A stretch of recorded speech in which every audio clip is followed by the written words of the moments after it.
యాడోయ్ నమస్కారం అండి. ఇప్పుడు నేను ఒకటి చెప్తానండి. చెట్లు మనం కాపాడితే అవి మనల్ని కాపాడతాయని పెద్దల వాక్కు, అంతే కదండి.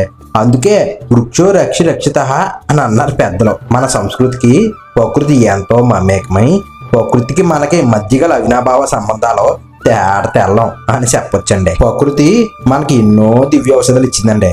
దానిలో ఇప్పుడు నేను చెప్పేది కూడా ఒకటి. అదేంటంటే అరటి చెట్టు. దీనిలో ప్రతి భాగం కూడా ఉపయోగమేనండి.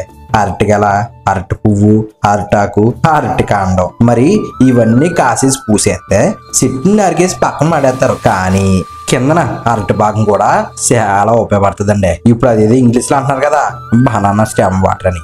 అది దీంతోనే వస్తుందండి.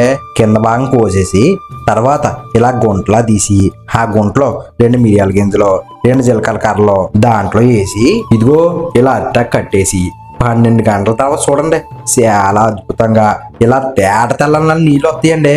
అవి మనకి ఆరోగ్యకరం. దీనిలో అయితే fibre, haemoglobin, potassium, vitamin B6 ఇలాంటి చాలా ఆరోగ్య వనరులు ఉన్నాయని చెప్పొచ్చండి. మరి మీ దగ్గర చెట్టు ఉంటే ఇలా ట్రై చేయండి. మరి ఉంటాను. మరే నమస్కారం.